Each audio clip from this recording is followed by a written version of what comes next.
History plays a very important role.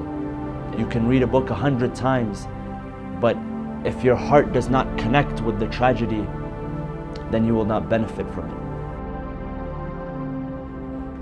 Not too long after the death of Rasulullah sallallahu alaihi wasallam, after the Khilafah was wrongfully given to those who did not deserve it and who were not appointed by Rasulullah, after the election process, they came to the door of Ali ibn Abi Talib and Fatima zahara alayhi salam in order to secure the allegiance of Banu Hashim. The narrations state that a group of up to 4,000 men came to the door of Fatima zahara alayhi salam, and they demanded that Amir al-Mu'mineen come out and pledge allegiance to Abu Bakr. Of course, Amir al-Mu'mineen knew that he was the rightful successor to Rasulullah. And also narrations tell us that at that time, Amir al-Mu'mineen was busy with preparing the final copy of the Quran as he had heard it from Rasulullah, in the order that he had taken it from Rasulullah. So he did not come out to give allegiance to Abu Bakr at this time. And this is also narrated in the Ahlul Sunnah books of Hadith. They came, the army of men, leading them was Umar ibn al-Khattab, and he demanded from Fatima Zahra that Ali ibn Abi Talib come out and pledge allegiance. And he said that if he does not come out, we will burn down this house. And they brought with them the wood in order to burn down the house. They came out, some of them, they said that the daughter of the Prophet, Fatima Zahra alayhi salam, is in this home. He says, وَإِن? So what if she is in the home? We will burn it down in order to secure the allegiance of Abu Bakr. And narrations tell us that this is exactly what they did. They set fire to the home of Fatima Zahra, the home of the purest people, the closest people to Rasulullah sallallahu alaihi wasallam.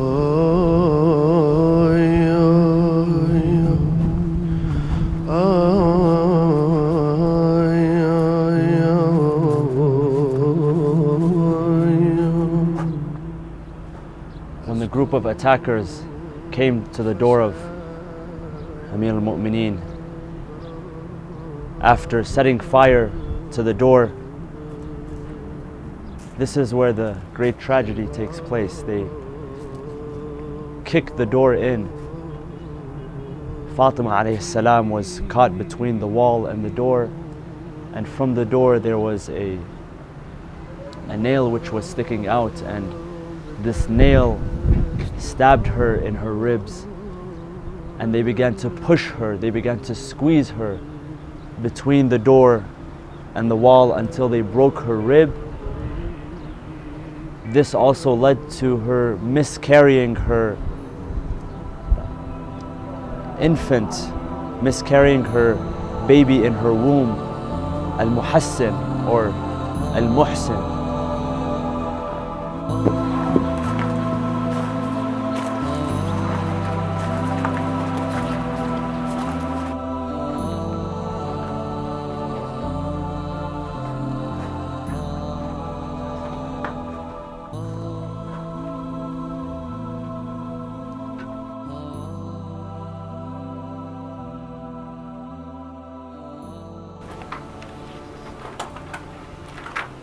Place of worship of Fatima Zahra alayhi salam.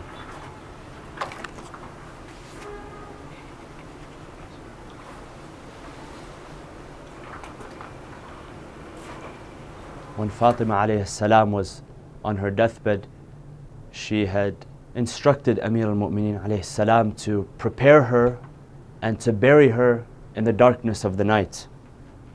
And she instructed that no one attend except for a handful, a trusted few. Those who attended were, of course, Amir al-Mu'mineen himself, Al-Hassan, Al-Hussein,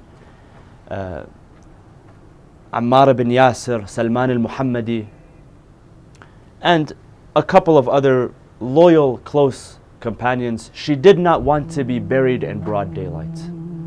And she did not want her place of burial to be known either. Till today, we do not know exactly where Fatima Zahra is buried.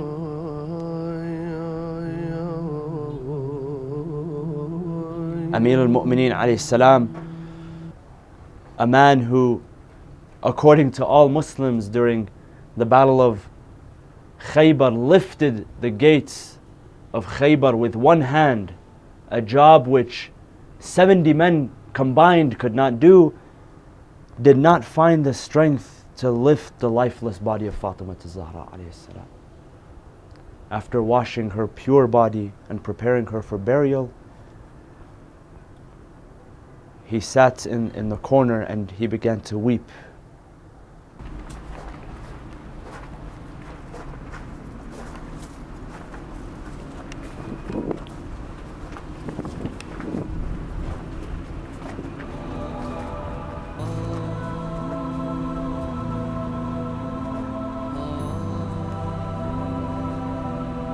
As you can see, a nighttime burial where only a handful of people participated.